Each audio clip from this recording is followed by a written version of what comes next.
The immune system protects the human body against disease by dispatching a bunch of immune cells.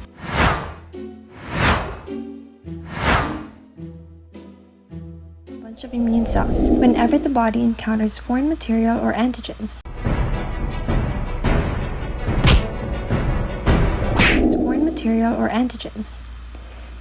These immune cells elicit an inflammatory response in order to remove or eliminate the foreign antigen without causing much damage to the host.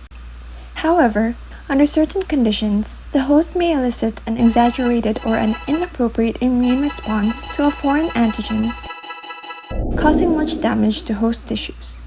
This exaggerated or inappropriate immune response is termed hypersensitivity. There are 4 types of hypersensitivity reactions, them being types 1, 2, 3, and 4. Type 2 hypersensitivity is an antibody-mediated cytotoxic reaction where cell damage is a result of antibodies binding to antigens on cell surfaces. The source for these antigens could either be intrinsic or extrinsic.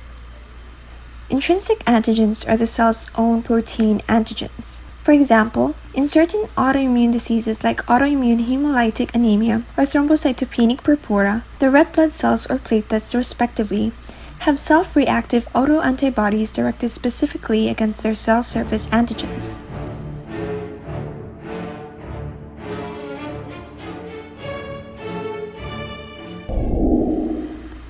Extrinsic antigens, on the other hand, are antigens such as drug metabolites, for example, being attached or absorbed on the surface of cells.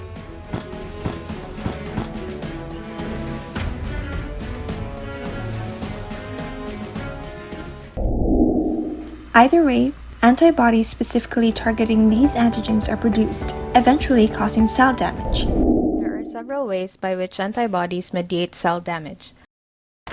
One of the common ways antibodies help eliminate antigens or antigen-coated cells is by facilitating phagocytosis.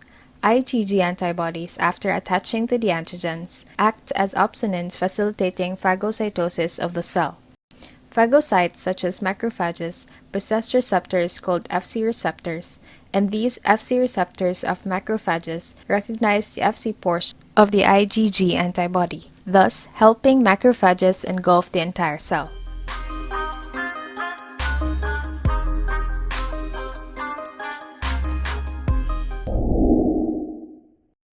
Another way antibodies get rid of the antigen-bearing cells is by activating complement proteins. Complement proteins are a bunch of 9 proteins, C1 to C9, which, when activated, trigger a cascade of enzymatic reactions. Now, the resulting enzymatic reactions could damage cells in 2 ways, either via inflammation or by forming a membrane attack complex. Complement enzymatic reaction is triggered when complement protein C1 attaches to the antibody of the cell. During the enzymatic cascade of reactions, certain complement proteins like C3, C4, and C5 are cleaved or split. The cleaved or split proteins C3A, C4A, and C5A, called anaphylatoxins, stimulate mast cells to degranulate and release histamine and other inflammatory mediators. The inflammatory mediators increase vascular permeability and help in extravasation of leukocytes like neutrophils. The complement cleaved products C3A and C5A are also chemotactic factors which help attract neutrophils. Once recruited to the site, neutrophils are activated with their Fc receptor recognizing the Fc portion of the antibody. Activated neutrophils release a bunch of lytic enzymes and free radicals causing cell death. The complement enzymatic reaction finally leads to a bunch of complement proteins getting together to form a membrane attack complex. Once formed, the membrane attack complex attaches to the cell membrane, creates channels on the cell surface, and causes an osmotic imbalance. This osmotic disruption eventually leads to cell lysis. Antibodies could also induce cell damage by a process called antibody-dependent cellular cytotoxicity. This could happen rarely and is mediated by cells like natural killer cells. Natural killer cells also possess an Fc receptor which binds to the Fc portion of the antibody. Binding of the receptor to the Fc portion of the antibody activates the natural killer cells to release enzymes called perforins and granzymes.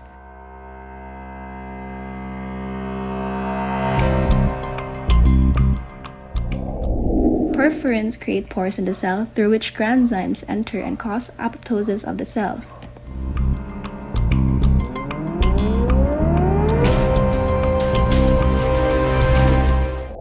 Sometimes, rather than causing cell damage, antibodies could be a bother and cause dysregulated cell function. A particular example is the disease autoimmune hemolytic anemia. Autoantibodies are directed against a person's own erythrocytes, cause them to burst, leading to insufficient concentration in the blood. Normally, erythrocytes lyses after 120 days, but in this case, red blood cells are destroyed faster than they should be.